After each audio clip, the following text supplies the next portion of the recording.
السلام علیکم۔ کمل وائس پر آپ کو خوش آمدید کہا جاتا ہے۔ ویورز، آپ سے گزارش ہے میرا ولاگ چینل بھی سبسکرائب کر دیں، جس کا لنک ڈسکرپشن میں موجود ہے۔ چلتے ہیں آج کی کہانی کی طرف۔ میں اپنے والدین کی اکلوتی اولاد ہوں۔ میں جب پیدا ہوئی تو گھر والے بہت خوش ہوئے، کیونکہ میں شادی کے 8 سال بعد پیدا ہوئی تھی۔ میں گھر والوں کی آنکھ کا تارا ہوں۔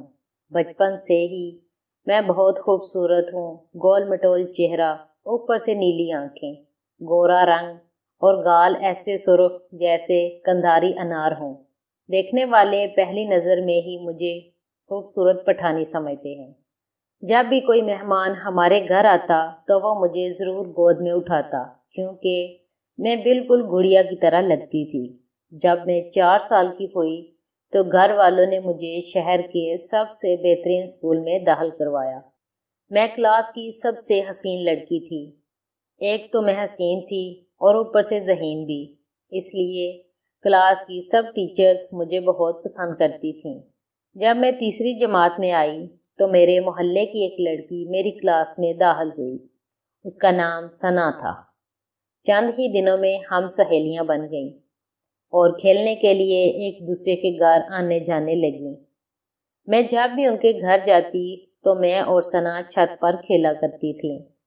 ان کی چھت پر ایک پرانی چرپائی تھی، جسے ہم نے دیوار کے ساتھ کھڑا کر لیا تھا، اور اس پر ہم نے ایک بڑی سی چادر ڈال دی۔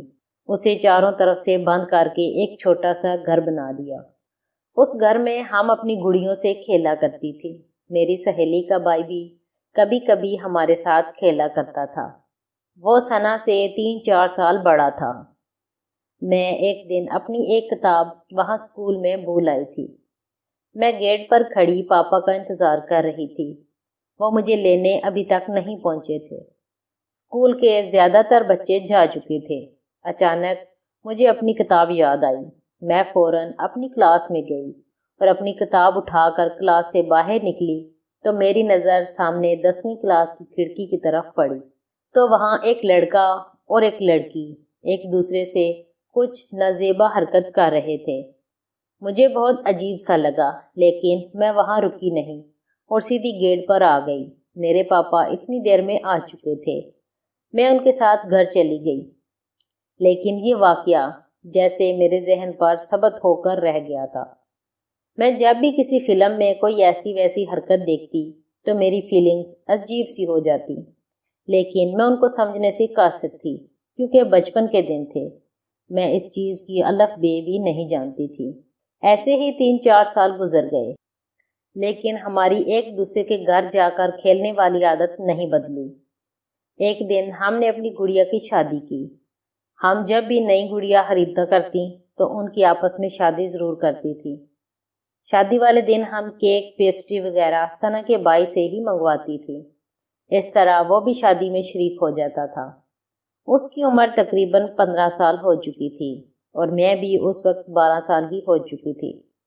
ایک دن ہم نے گڑیا کی شادی کی تو ثنا کے بھائی نے کہا کہ گڑیوں کی شادی تو بہت دفعہ ہو چکی ہے، اب اگلی دفعہ ہم ایک دوسرے سے شادی کریں گے اور آپس میں کھیلیں گے۔ بچپن کے دن تھے، اتنی زیادہ سمجھ بوجھ بھی نہیں تھی اور نہ ہی شادی کی اصل حقیقت سے واقف تھی، اس لیے ہم مان گئے۔ ثنا کے بھائی نے کہا کہ سنڈے کو ہم شادی کھیلیں گے۔ سنڈے والے دن میں ثنا کے گھر گئی تو ثنا اور اس کا بھائی سنی مجھے لے کر چھت پر چلے گئے۔ چھت پر ہم اپنے مخصوص کمرے میں چلے گئے جو ہم نے چرپائی سے بنایا ہوا تھا۔ سنی نے مجھ سے کہا کہ آج میں اور تم شادی کریں گے۔ آج تم ثنا کی بھابھی بنو گی اور ثنا آج کے بعد تمہاری خدمت کیا کرے گی۔ سنی نے مجھ سے پوچھا کہ تم مجھ سے شادی کرو گی؟ تو میں نے ثنا کی طرف دیکھا تو سنی نے کہا کہ بھائی بہن کے درمیان شادی نہیں ہوتی، اس لیے تمہیں ہی مجھ سے شادی کرنی پڑے گی۔ میں نے کہا ٹھیک ہے کہ آپ مجھ سے ہی شادی کر لو۔ جب ہم گڑیا اور گڈے کی شادی کرتے تھے تو گڈے کی طرف سے گڑیا کے گلے میں ایک ہار پہنا دیا کرتی تھی اور کیک اور پیسٹری کھا کر گڑیا اور گڈے کی رخصتی کر دیتی تھی۔ اگر میرا گڈا ہوتا تو میں اس کی گڑیا ساتھ لے آتی، اور اگر میری گڑیا ہوتی میں وہاں چھوڑ آتی۔ سنی کے پاس بھی ایک ہار تھا۔ اس نے میرے گلے میں پہنا دیا اور کہا کہ اب تم میری دلہن ہو۔ میں نے کہا آپ میرے دلہا ہو۔ پھر ہم نے مل کر مٹھائی کھائی جو سنی ہماری شادی کے لیے اسپیشل لے کر آیا تھا۔ سنی نے اپنی بہن ثنا سے کہا کہ جب دلہن نئی نئی گھر آتی ہے تو وہ کام نہیں کرتی، اس لیے اب گھر کے کام تم نے کرنے ہیں، بعد میں گھر کے کام آپ کی یہ بھابھی کیا کرے گی۔ اس نے میری طرف ہاتھ کرتے ہوئے کہا ثنا اب تم ہمارے لیے چائے بنا کر لاؤ۔ سنی نے کہا اور ثنا چائے بنانے چلی گئی۔ ثنا جیسے ہی نیچے گئی تو سنی نے کہا دلہا اور دلہن ساتھ سوتے ہیں، اس لیے آپ میرے ساتھ ہی لیٹا کرو گی۔ میں نے بھی ماما پاپا کے ساتھ کچھ فلموں میں دیکھا تھا کہ دلہا اور دلہن علیحدہ کمرے میں اکٹھے ہی رہتے ہیں، لیکن مجھے یہ پتہ نہیں تھا کہ وہ علیحدہ کیوں سوتے ہیں۔ سنی نے کہا کہ لیٹ جاؤ۔ میں نیچے چٹائی پر لیٹ گئی اور سنی بھی میرے ساتھ ہی لیٹ گیا۔ ان دنوں مجھے تو کسی بات کا بھی پتہ نہیں تھا، جبکہ سنی نیا نیا جوان ہو رہا تھا۔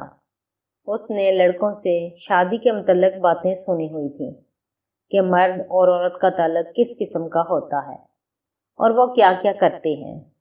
ہاں تو میں بتا رہی تھی کہ سنی نے مجھ سے چھیڑ چھاڑ شروع کر دی۔ میری سانسوں کی رفتار میں تیزی آ رہی تھی۔ اسی دوران سنی کی بہن چائے بنا کر لے آئی۔ اس کی سینڈلوں کی آواز سیڑھیوں سے ہی سنی نے سن لی تھی، اس لیے وہ فوراً ہی سیدھا ہو گیا تھا اور مجھے کہا کہ ثنا کو کچھ نہیں بتانا۔ ثنا 3 کپ چائے بنا کر لائی تھی۔ اس نے 1 کپ سنی کو دیا اور 1 کپ میری طرف بڑھایا۔ اس کی نظر میرے چہرے پر پڑی تو اس نے مجھ سے پوچھا کہ کیا بات ہے، تمہارا چہرہ اتنا سرخ کیوں ہو رہا ہے؟ اس وقت میرے دل کی دھڑکنیں بہت تیز تھیں اور میرا جسم ہولے ہولے کانپ رہا تھا، لیکن ثنا نے محسوس نہیں کیا تھا۔ میں خاموش رہی۔ میں نے کوئی جواب نہیں دیا۔ مجھے خاموش پا کر سنی نے اپنی بہن سے کہا کہ اس کو اچانک بخار ہو گیا ہے اور بخار کی وجہ سے اس کا چہرہ بھی سرخ ہو گیا ہے۔ آج سوچتی ہوں تو ہنسی آتی ہے کہ یہ کوئی معقول بہانہ نہیں تھا۔ اگر ثنا کی جگہ اس کی ماما یا میری ماما ہوتی تو شاید معاملہ بانپ جاتی، لیکن ثنا بھی میری طرح 12 سال کی تھی۔ اسے بھی ان دنوں ایسی باتوں کا پتہ نہیں تھا، اس لیے اس نے پریشانی سے کہا کہ جلدی سے ڈاکٹر کے پاس جاؤ۔ سنی نے کہا کہ اب اسے چائے تو پی لینے دو، آج ہی میری شادی ہوئی ہے اور تم میری دلہن کو بھگا رہی ہو۔ ثنا نے کہا دلہا جی پہلے دلہن کی دوائی تو لا کر دو۔ میں نے کہا کہ میں پاپا کے ساتھ چلی جاؤں گی، مجھے گھر جانا ہے۔ ثنا نے کہا کہ پہلے چائے تو پی لو۔ میں چائے پینے کے بعد اپنے گھر آ گئی۔ اس کے بعد بھی میں معمول کے مطابق ثنا کے گھر کھیلنے جاتی۔ سنی کبھی گھر ہوتا تو کبھی دوستوں کے ساتھ کھیلنے گیا ہوتا تھا۔ ثنا کے ہوتے ہوئے دوبارہ ایسا کوئی موقع نہیں آیا کہ سنی دوبارہ ویسی حرکت کرتا، لیکن موقع محل دیکھ کر وہ کبھی کبھی میرے بہت قریب آ جاتا تھا، جسے میں بھی بہت پسند کرتی تھی۔ ایسے ہی ایک دن میں ثنا کے گھر گئی تو گھر میں سنی کے سوا کوئی نہیں تھا۔ سنی نے میرے پوچھنے پر بتایا کہ ثنا ماما کے ساتھ بازار گئے ہیں اور انہیں آنے میں کافی وقت لگے گا۔ چاہیے تو یہ تھا کہ میں واپس چلی جاتی، لیکن ذہن کے کسی کونے میں اس دن کا مزہ تھا جس نے مجھے جانے نہ دیا۔ سنی مجھے کہنے لگا کہ آؤ اتنی دیر میں ہم دلہا دلہن کھیلتے ہیں۔ وہ مجھے لے کر کمرے میں چلا گیا۔ کمرے میں لے جا کر سنی نے مجھے بیڈ پر بیٹھنے کا کہا اور خود میرے ساتھ بیٹھ گیا۔ اس نے مجھ سے پوچھا کہ اس دن والی بات کسی کو بتائی تو نہیں؟ میں نے نفی میں سر ہلایا تو سنی نے کہا اس دن اچھا لگا تھا۔ میں نے سر اثبات میں ہلا دیا تو سنی نے کہا آج پھر شادی کے دوسرے مرحلے کی طرف چلتے ہیں۔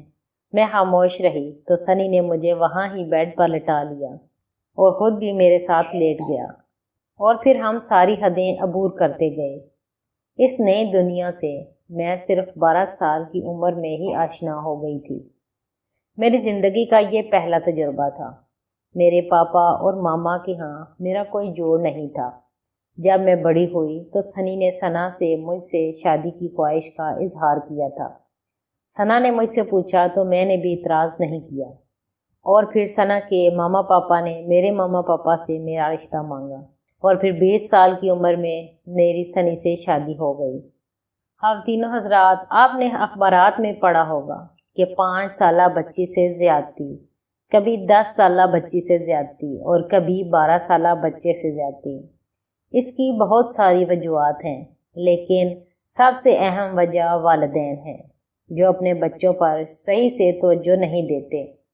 میں گھر سے یہ بتا کر جاتی تھی کہ میں ثنا کے گھر جا رہی ہوں، لیکن کبھی بھی میرے ماما پاپا نے یہ جاننے کی کوشش نہیں کی کہ میں وہاں کیا کرتی ہوں اور ساتھ میں کون کون کھیلتا ہے۔